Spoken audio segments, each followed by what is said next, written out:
Olá, hoje eu vim até a Zona Sul para conversar com uma grande artista capixaba que escolheu o Rio para viver. E quando se mudou para cá, ainda nos anos 80, ela iniciou uma carreira muito bem sucedida na TV, no cinema, no teatro, sempre mediada pelo seu principal instrumento de trabalho, que é a poesia. Hoje o papo é com Elisa Lucinda. Vamos lá!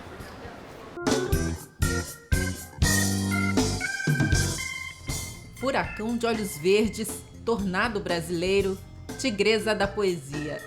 Elisa Lucinda já recebeu vários apelidos, mas talvez nenhum resuma quem ela é de verdade. Atriz, cantora, escritora, uma artista intensa e plural. Não sei porque ele ofende mais uma pessoa amada do que uma pessoa armada. Porque ele insulta mais quem de verdade ama do que quem lhe engana. O primeiro livro de poesias dela, Lua que Menstrua, foi publicado de forma independente em 1992. E o segundo, O Semelhante, chegou ao mercado 2 anos depois. Aliás, a dobradinha Poesia-Teatro rendeu outros sucessos. A montagem Parem de Falar Mal da Rotina está na lista e completou 2 décadas em 2022. No cinema, ela já foi Deus, por exemplo, no curta-metragem Alfazema, de Sabrina Fidalgo. E mais recentemente, marcou presença no elenco da comédia dramática O Pai da Rita. Mas foi a TV que lhe deu popularidade, com tantos e diferentes personagens. Elisa Lucinda está nas páginas dos livros, revistas e jornais. Está nas telas, telinhas e telonas. E hoje abre as portas da sua casa para nos receber e bater um papo sobre a sua carreira.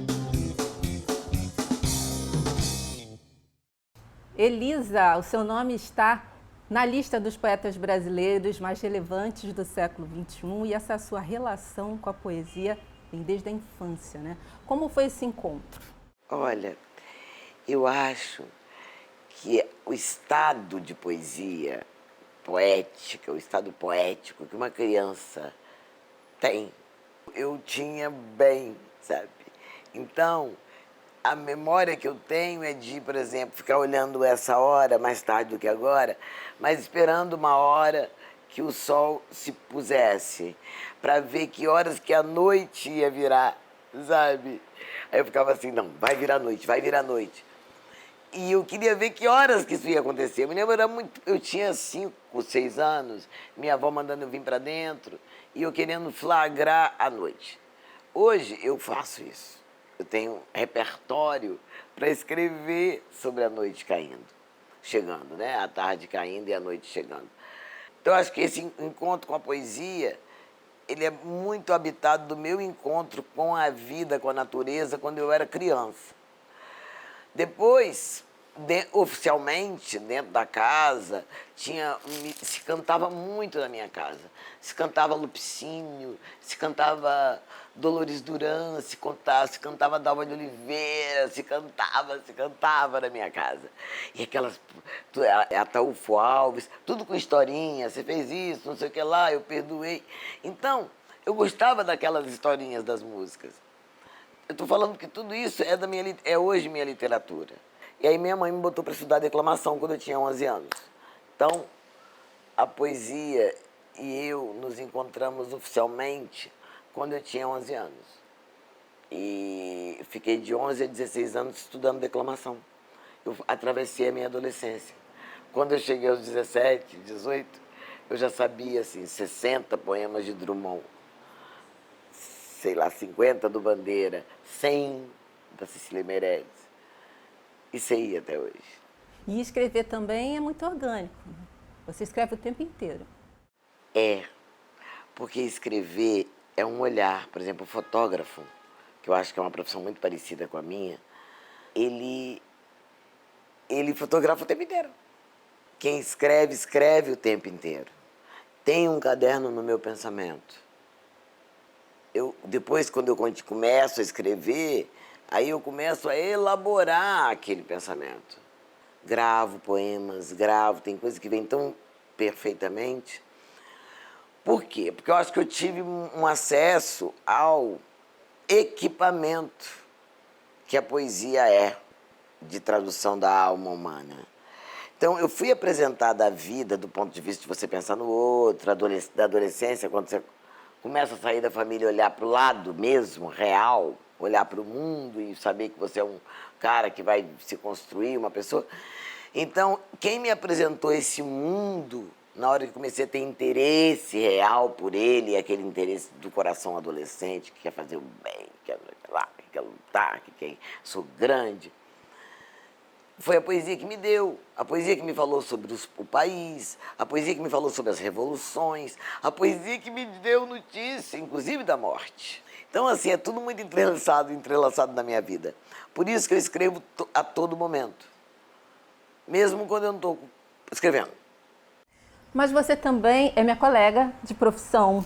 Você se formou em comunicação social, jornalismo, pela Federal do Espírito Santo. Por que decidiu trocar de profissão, se dedicar às artes cênicas? Não, foi o contrário. Eu sempre quis ser artista, eu sempre quis estudar no Rio de Janeiro. Eu falava isso quando era criança, assim, de 12 anos. Havia uma coisa de eu ficar em Vitória. Pô, eu era caçula.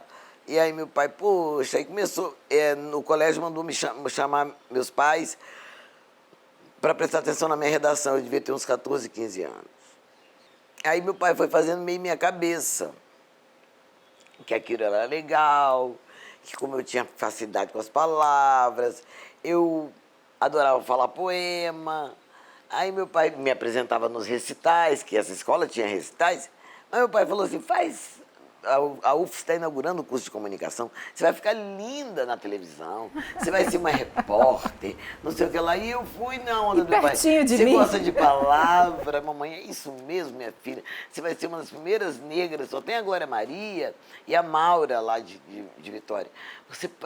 Enfim, eu fiquei empolgada, eu adoro palavra, eu adorei a faculdade de jornalismo. Só que no primeiro ano, nos primeiros 6 meses, o pessoal da Biomédica, era a Universidade Federal, um cara me para no restaurante e fala assim, você é atriz? Restaurante universitário. Eu falei, não, eu estou fazendo comunicação. Ele falou, precisava de uma pessoa como você para uma peça que a gente está fazendo no diretório da Biomédica. E aí eu fui fazer uma peça, O Marinheiro, do Fernando Pessoa. Mas foi incrível, porque aí entrei para um grupo chamado Fantasias de Açúcar, onde eu conheci o pai do meu filho mais tarde, onde eu conheci, enfim, meus grandes amigos até hoje.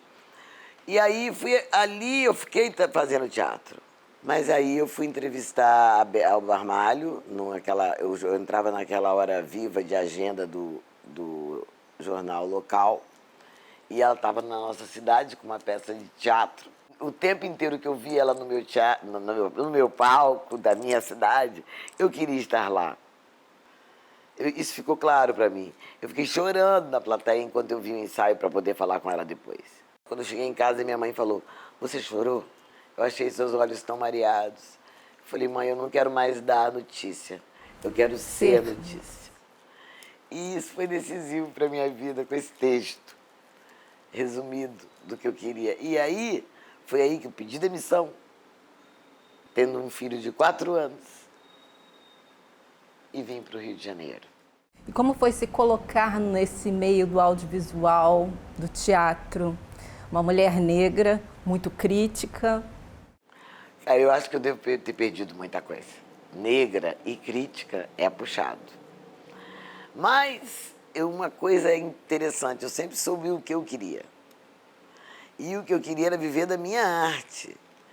E a minha arte é uma arte combativa, logo, de convocatória para poder, vamos fazer um mundo melhor, mas não estava em jogo negociar minha liberdade. Nunca esteve em jogo. Claro que isso tem camadas, cada vez mais eu fui alcançando mais respeito e por isso pude ser mais livre para ser livre, sabe? Mas eu te confesso que muitas vezes eu devo ter perdido, umas vezes eu soube mesmo que eu perdi, porque era negra, porque não tinha um comportamento. Mas ganhei muita coisa, essa história não ter traído a quilombagem da minha família, do meu pai, o grande Zumbi do nosso Palmares. E ele me ensinou, ele sempre disse, o que as revoluções sangrentas não conseguem, as canções dos poetas realizam. Isso é uma frase do meu grande poeta Lino Santos Gomes, meu pai. Então, nosso trabalho é retratar o mundo. Aí eu aproveito que eu posso tirar retrato do mundo e ponho nele os ingredientes que eu vejo e que muita gente não vê. Muita gente que é meu fã não imagina as coisas que eu passo como uma mulher negra, sabe? Sou confundida com outros artistas negros, várias vezes. E a queima-roupa, a pessoa chega na minha cara, pega minha mão e fala, Zezé Mota. E você fala, ai meu Deus do céu, sabe? Então, eu cheguei nos lugares que eu alcanço, mas ouvindo assim, nossa, como você é inteligente, você estudou o quê? Fala bem, né? Como se eu fosse estava no zoológico, o que é aquilo? Então, milhões, ou então, olha, gente toda doida assim, sabe como é que ela é? Mas olha, minha filha, fala cada poesia. Eu já fui apresentada assim. Então, é grave a circulação nossa na sociedade racista. Mas é preciso que a gente avance nesse lugar. Enfim, depois a gente pode continuar mais esse papo assim, se a gente voltar a falar disso, mas é porque é extenso, não me deixa falar não, tá? Nesses mais de 30 anos de carreira, bem-sucedida, como eu já disse, você consegue observar hoje uma mudança em relação à visibilidade das atrizes negras?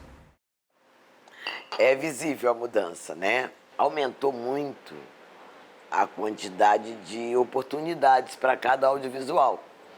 Porque eu sou de uma geração que ou não tinha papel nenhum para uma pessoa negra, ou era um negro por elenco.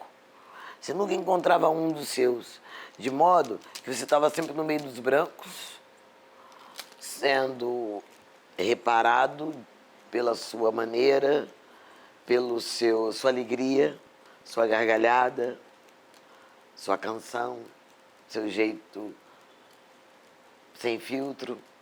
Isso é tudo da cultura negra. Então, não foi fácil. E eu sempre senti essa solidão. Por exemplo, se eu sofri um racismo numa época que não tinha compliance, no elenco, você não tinha onde ir para reclamar. E não tinha um colega. E os colegas brancos falavam assim, Elisa, não tem nada a ver com negócio de racismo. Ele não gosta de você, mas não é racismo. Então, isso foi muito ruim. Agora, o que a gente está vendo é outra coisa, é a geração Clara Monet. É a geração que foi criada gostando do cabelo crespo dela, nunca alisou. É uma geração que já gosta de Zumbi, conhece, sabe que nós somos quilombolas, sabe que nós estamos em diáspora. Eu me sinto em diáspora, sabe? E diáspora, eu vou explicar uma coisa que muita gente não sabe o que é. Mas é, digamos, um território africano espalhado no mundo. Onde houver um negro, há uma diáspora. Se esse negro estiver lá na Suécia, é a África na Suécia. E isso faz como se fosse um mapa. E a nova geração sabe disso melhor do que eu, está de prontidão, e o audiovisual acordou para o seu racismo. Falta muito. Fez danos. Excluiu a Laíde Costa, excluiu um monte de gente, matou gente, matou. Tem atrizes maravilhosas que morreram sem fazer um papel bacana, um papel com história. Novelas inteiras, que é Café, Seu Otávio, As Crianças Já Dormiram, Dona Anice. Para uma atriz, a novela inteira. Então, assim, tem uma dívida imensa do audiovisual que eu acho com o elenco negro brasileiro. Mas uma dívida imensa. E nós estamos vivendo outra coisa agora. O sucesso de Vai na Festa se deu para mim, principalmente pelos 80% dos negros no elenco. e a potência que é o olhar de Rosane Svartman, que é uma raridade. É uma das brancas antirracistas mais respeitosas dessa nação. A gente vai para um breve intervalo, mas volta já.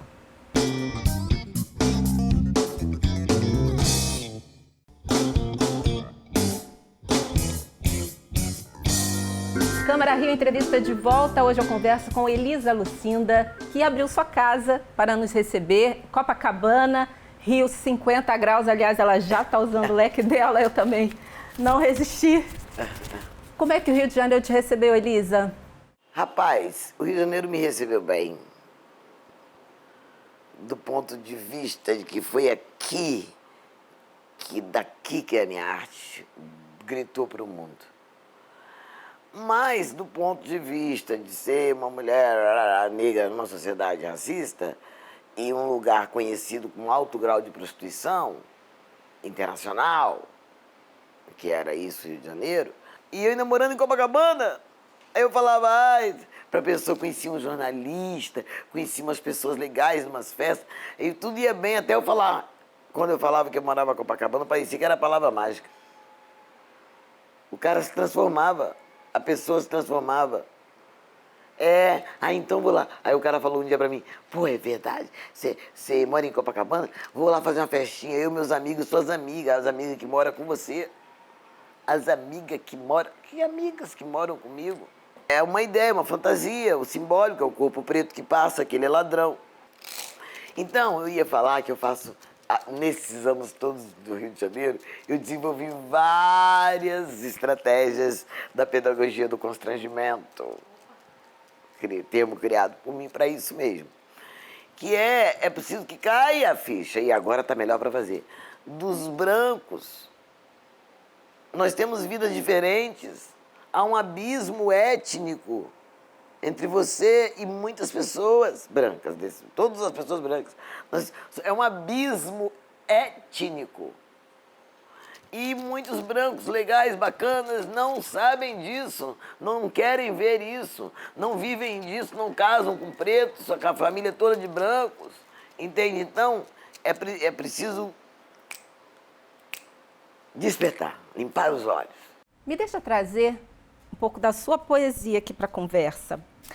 Poema Só de Sacanagem, você nele condena a corrupção, impunidade, né? Cita quantas vezes a sua esperança vai ser posta à prova. Eu pergunto para você, a sua esperança resiste? Eu nasci, eu fui nutrida com altas doses de esperança. Meu pai era um altruísta, minha mãe acreditava num mundo melhor. E ser filha deles determinou que eu recebesse essa herança de esperança. Então, minha esperança é resistente. É imortal. É imortal, eu repito. Imortal. Sei que não dá para mudar o começo, mas se a gente quiser, vai dar para mudar o final. Porque eu mesmo hoje ando sobre minha utopia. Eu mesmo hoje, quando encontro editores, diretores, câmeras, cada vez mais câmeras, fotógrafos, negros e mulheres, tudo preto e negro nos lugares, preto e feminino nos lugares onde não existia antes. Eu falo, eu trabalhei para isso acontecer e pude ver. Houve quem trabalhasse muito e que partiu antes. E partiu por exclusão. Partiu porque esperou um convite. Em outro, Libação, você diz, acho lindo até isso aqui, é do nascedouro da vida a grandeza, da vocação da vida a beleza, e que a nós não cabe roê-la e diminuí-la. Quando você percebeu o sentido da vida, da sua vida? Não sei. Porque eu não lembro de nenhuma hora que não tenha tido sentido.